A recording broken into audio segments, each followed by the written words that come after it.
Mainyo ang Panginoon. At sumayo rin. Ang mabuting balita ng Panginoon ayon kay San Lucas. Papuri sa iyo, Panginoon.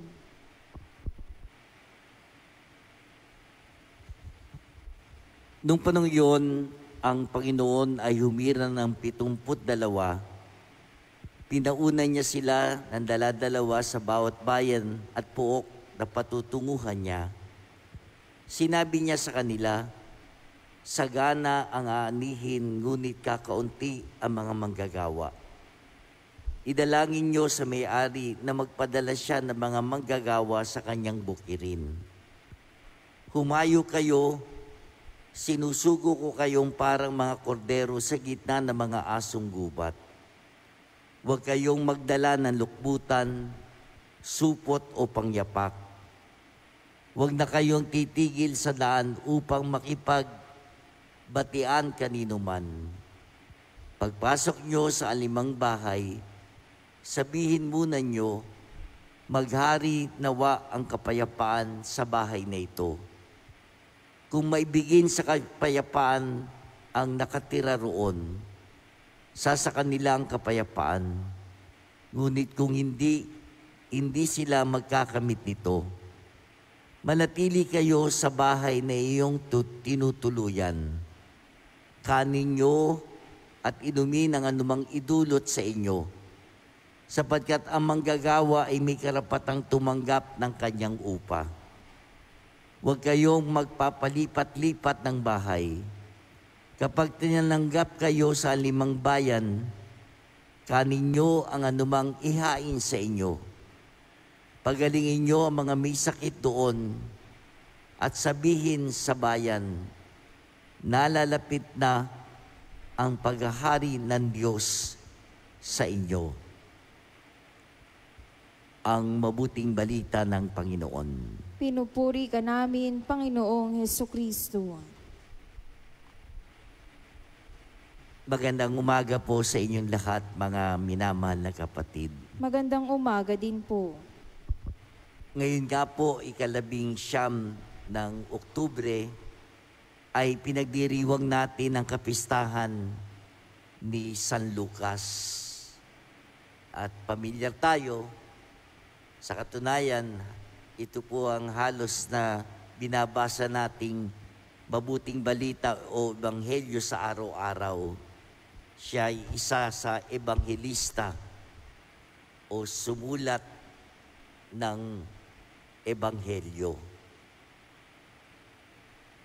Kilala si San Lucas at ang kanyang isinulat na ebanghelyo sa pangalang Ebanghelyo ng Habag ng Diyos. Sa wikang Ingles, the Gospel of Mercy. The Gospel of Mercy. Kung paano na sinasabi na masasalamin sa isinulat niyang ebanghelyo ang tunay na mukha ni Jesus bilang isang mahabaging Panginoon at Diyos. Kung paano na sa paglalahad nga ni San Lucas, kitang-kita ang Panginoong Yesus sa kanyang mawaing puso para sa mahihirap, sa mga may sakit, at yung sinasabing tiniwalag o hindi bahagi ng lipunan ang mga makasalanan. Kinikilala na si San Lucas ay siya nga ang sumulat ng isa sa 4 na ebanghelyo, gayon na rin ng mga gawa ng mga apostol, yung Acts of the Apostles. Kung paano na sa mga ito'y makikita natin ang aral ng ating Panginoong Hesus, na kung paano na naglalarawan ng puso ng Diyos bilang isang malawak na sisidlan ng awa para sa lahat ng kanyang mga anak lalo na yung mga naliligaw ng landas at nawawala sa kawan. Maraming tradisyon ang iniuukol tungkol kay San Lucas. May nagsasabi na siya'y tubong Syria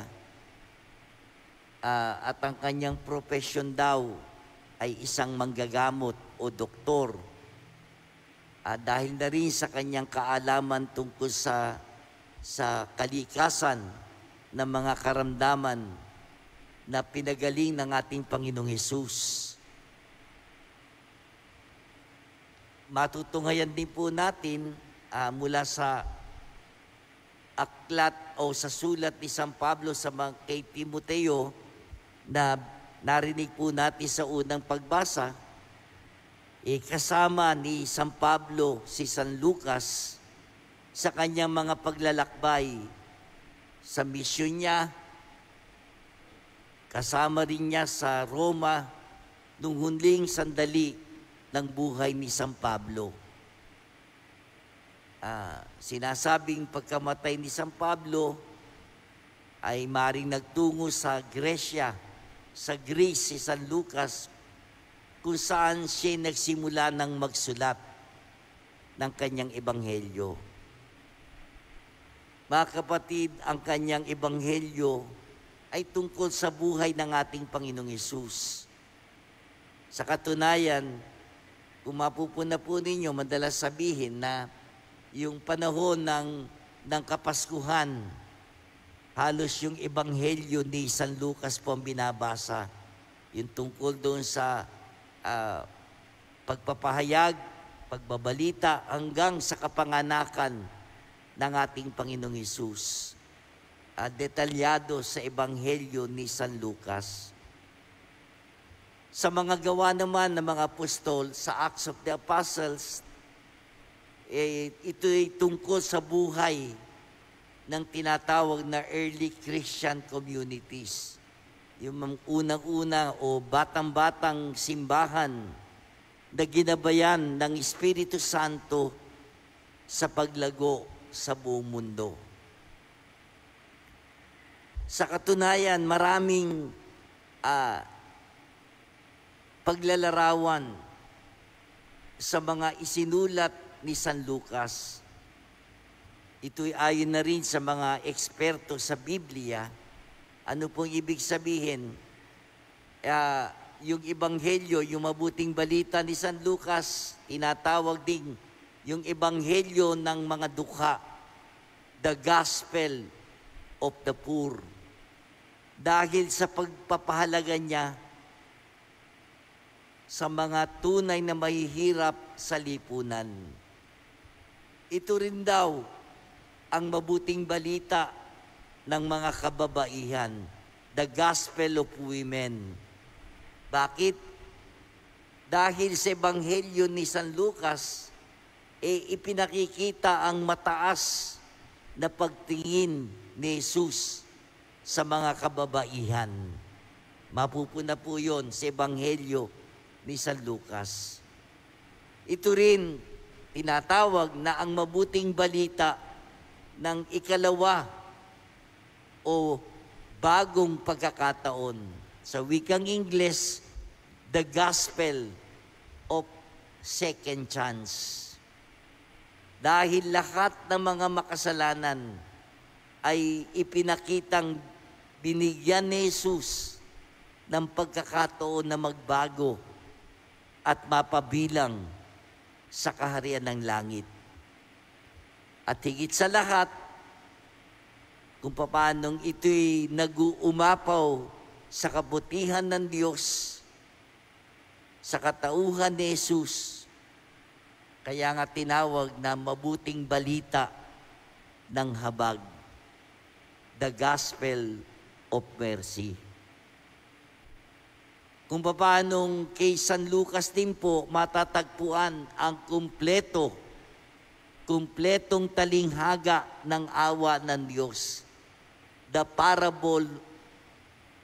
parables of mercy. Dito po matatagpuan in the lost coin, yung nawawalang kusing, yung nawawalang tupa, yung alibughang anak, the prodigal son. Kaya nga, kung paano na dito po masasalamin talaga na inilarawan ni San Lucas ang awa at habag ng Diyos. Sinasabing maaring namatay sa natural na kadahilanan si San Lucas matapos ang kanyang misyon. Sa panahon po natin ngayon, si San Lucas ang patron ng mga doktor at mga pintor dahil sinasabing siya ang unang nagpinta ng larawan ng mahal na birhen at ng sanggol na si Jesus. Maraming mga tanyag o kilalang larawan ng mahal na birhen sinasabing ginawa ni San Lucas. Tulad nung icon ng perpetual health doon sa Roma, tsaka yung Our Lady of Czechoslovakia sa Poland. Mga kapatid, kung paanong napakasarap na palagi ang isipin, alalahanin at damahin sa buhay natin ang awa, ang habag ng Diyos. Ibinigay po sa atin ni San Lucas ang palagiang paalala sa larawang ito ng Diyos. Sana nga ay patuloy natin hindi lamang madama sa buhay natin, kundi maibahagi sa ating kapwa ang awa ng Diyos na ibinahagi sa atin ng santong si San Lucas. Amen.